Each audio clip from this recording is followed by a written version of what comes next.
I've never seen a place like this. This is so funny.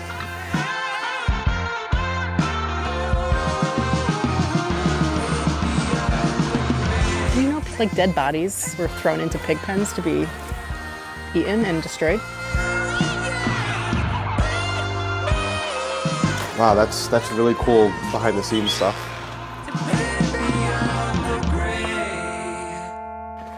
And your family has really owned this for like 300 years? It's like 260, 70. Talk about a legacy. So this is actually a national bicentennial farm. It's recognized by the government as being in the same family for over 2 centuries. Wow. That's such an accomplishment, I feel like, and especially amazing. this day and age where the farming industry in general is so constricted with profits and... Well, a lot of land is being sold to developers or solar because it's too expensive to maintain farmland. There's not enough benefit anymore. So this is where we raise, don't mind the smell, these guys are going to pasture today, actually. Look at them all, wow. So, to answer, actually, this is a good caveat. So you asked what we are doing to help recoup the financial loss from the storm. So we added 2 more flocks of birds to the end of our season. So we raise normally 12 flocks of about 120 chickens a year. So these guys will be slaughtered on the 20th of November. The flock in front of them is the week prior. We're gonna do an open walk-in. So Saturday, November 16th and the 23rd. The 23rd, days where you can come in and grab fresh chicken. Fresh chicken. We will also hopefully have some vegetables for purchase as well. Hey, buddy. Hi. You love this farm, don't you? Back in 22, end of 22, we got licensed with the state of Connecticut as a state inspected slaughterhouse. So we're not USDA, we're state, which means we can sell anywhere within the state of Connecticut. We can't cross state lines. Gotcha. USDA would allow us to sell nationally. People can still obviously be out of state people buying in Connecticut. As long as we sell it within those state lines, we are fine. I've never seen a place like this. I'll say the first thing that I notice, it's super clean. It is extremely clean. It is so clean in here. The biggest hazard when handling any raw meat is the sanitation. We have this tank we'll call it a tank. This tank right here gets filled, and there's a solution that we put in. It's basically an acid and a peroxide solution with some antibacterial properties. They get a dunk in that just in case there is something on their carcass, because you can't see bacteria, so we don't know. So they get dunked in there, and then they get put right in here. So this is the dirtiest room in here. We use a medical grade scalpel. So we try to give them the respect they deserve at the end in the most painless way we know how. So they go there, they go into the scalder, which is 154 to 56 degrees for about 2-minute rotation. And then they go into a plucker, and this base spins around, and these rubber fingers grip the feathers, and as they go around, the feathers get pulled off and shot out the bottom. Wow. Yeah, and then Chris and I are on this white table, which is right here, and we just do fine plucking. So we try to remove every feather shaft that this doesn't remove. Sanitation-wise, it's so clean, and I like how you're trying to do it in the most humane way possible, as you said. We are trying to do the best we can for the animals' sake. They're literally giving their lives for our benefit, and it's something that we can at least offer them at the end. And I've had numerous people tell me in town, say that this is the freshest chicken that they've had. And I know you said it earlier, but I've heard it from people that said the chicken tastes different here. It tastes like chicken is supposed to taste, which is great. And we don't add any bleach, we don't use bleach, we don't use anything like that, we don't inject anything. It could just be me, but it almost even has a different color to it. Yellow fat is good fat. They're getting it from the pasture and from their diet. You know, we sell wings. We sell half birds, which is basically the bird cut in half completely. Then we sell the breasts, and the thighs are back there, and the drumsticks wherever we put I don't know where they are right now. And then we do sell liver and heart for people that like to cook with it, or dog food. We make dog treats. Wow, that's really cool behind the scenes stuff. So now we get to see all the big animals. You get to see the animals on the pasture. All right, cool. And on the pasture you said pigs? Pigs and chickens. Chickens. So yeah, I don't know how you want to get in here. I'm just gonna You're gonna be tuck with the this in. dogs, just so you know. Oh, that's fine. Okay. Oh, the dog's sitting back? Yep, They ride in the back.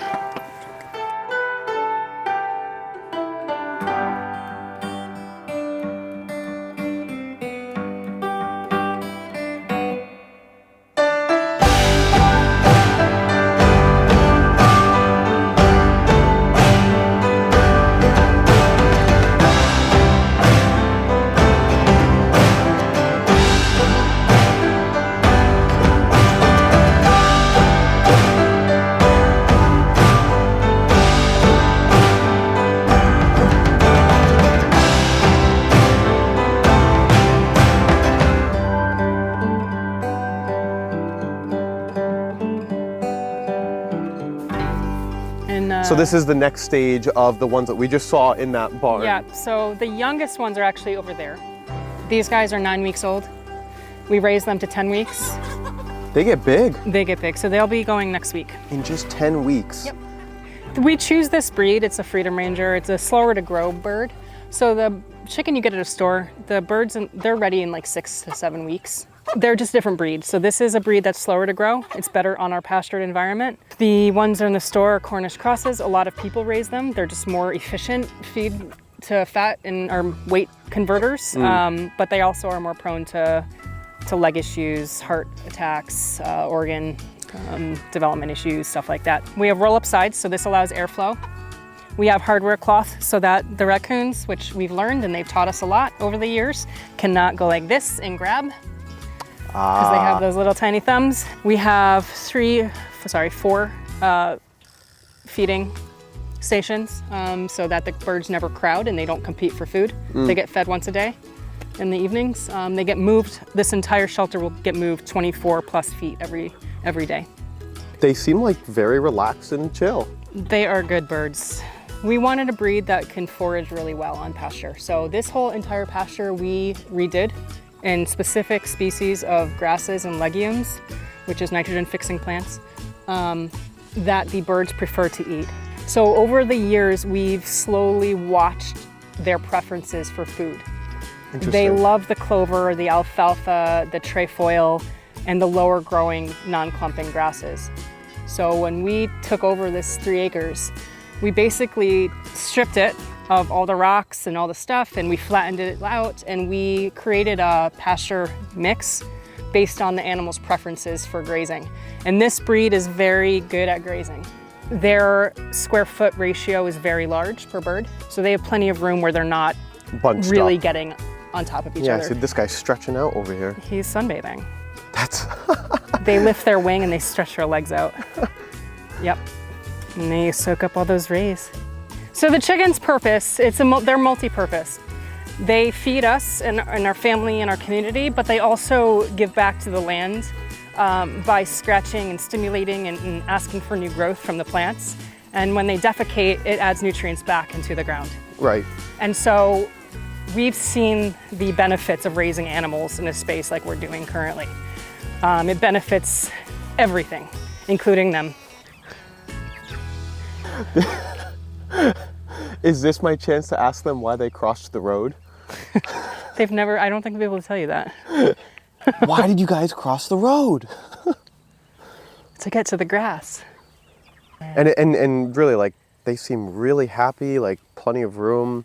They're very happy. Obviously, it's a beautiful day out today. It's a nice day, especially for some sunbathing. I was saying it before, but I just feel like this is part of what makes Wallingford awesome is, again, if you want a little bit of urbanness, you go downtown, and yet you're 10 minutes from not being able to hear a thing, and you're on farmland, and I just feel like it's such a prized possession of Wallingford and some of these local towns in Connecticut that haven't just, again, converted to just straight urbanism. Welcome Look to the at pigs. the pigs. Oh my God. Now, is this electric as well? This is very hot, so do not touch this. They don't like bite or anything though, right? They bite to test, not to eat all the time. Do you advise that I walk over? It's up to you. You will probably get dirty. That's okay. Actually, you will absolutely get dirty. That's okay. Okay, so we can actually go down here because pigs are naturally extremely clean animals. They tend to only defecate in like 1 or 2 spots. Interesting. So where you were about to step over is one of their spots. So they're kind of like dogs in the sense of they are- kind of know their spot to do their Yes, business. they're extremely clean animals. Here we go. Pigs get like a bad rap for being dirty and stinky, and that's only when they're confined and they don't really have a space to go. Hi. So that's a girl. Hi. You could just pet. They're friendly. Oh, no, it's okay. She just doesn't. no. She can't see well. Hi. She's good. You can pet her. They're friendly. They just can't see up very well. I got these big thick I'm necks. laughing that I'm wearing brand new shoes today. I know. That's all on you. Brand new shoes really being broken. Would you stop it? My big boy. There's like one that's trying to nibble on the outside of my shoe. You could just put your knee into him too. Just kind of push him away with your knee. I know, I don't know. You're probably gonna have to buy new shoes. I'm sorry. This is so funny. I love them.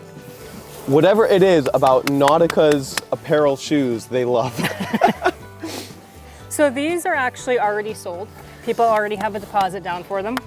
They're sold by the half and the whole. So if you were to have a whole pig, you would get your shoulder cuts. If you wanted your shoulder cuts, you can get your pork chops or your ribs. You can get your big hams, which are right here. And then your belly is your bacon. The jowls also go for bacon. Gotcha. And then sausage is whatever meat is left over or you want to turn into sausage. So they get moved every couple of weeks and they spend a lot of time in the woods. How many acres do they have back here to just roam? This is not, so if you look at the entire perimeter, which is behind you, so those two ropes, so the entire perimeter is about 2 or 3 acres. Nice.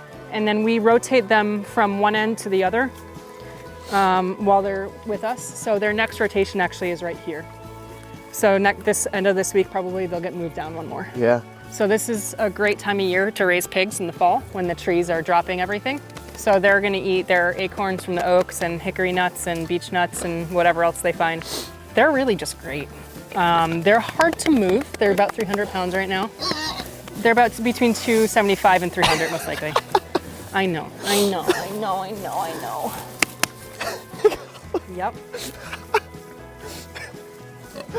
These guys are awesome. So they'll eat everything from grass, the vegetables you may They'll give eat them. you too if you allow them to. Really? Do you know like dead bodies were thrown into pig pens to be eaten and destroyed? No. Yeah, like that's, you know. So if you ever want to murder somebody, you just give the body to the I'm surprised I haven't seen it on like a sci-fi show or one of those documentary styles. No, they're very friendly. All I have to say is I think you can add Nautica shoes to their diet because They like shoes. they absolutely loved these. They like laces, obviously. They like playing with the laces a lot. They're good pigs. We've been pretty fortunate that we have had very good pigs over the years we've been doing these guys. Oh wow, yeah, all these structures. Yep. So I grew up swimming in here Swimming in here. with all my cousins and having picnics and oh yeah. Really? Yeah. So I have a few things in here growing in this one. These two were the first ones that we built. Right here, right there, right there. Get it. Good girl. Good girl. All right, so huge shout out, Kirsten. Thank you so much for having us. I have heard about this. I know you guys started a few years ago now, and I just can't thank you enough for your time today, showing us around the farm. I learned a lot about farming that I was completely naive to and growing food and whatnot, but thank you so much. Guys, if you have not heard of Muddy Roots Farm, or you have and you just haven't checked it out yet, or you're a repeat customer, you really have to check this place out. It's on the east side of Wallingford. It is absolutely gorgeous out here. The leaves are changing, and again, thank you so much, and we wish you all the success going Thanks forward. for taking the time to come out and highlighting us and what we do and just farms in general. Your efforts You know. definitely show here. I appreciate that greatly. Awesome. Thank you. Thank you, Yeah. thank you, and we'll catch you on the next highlight.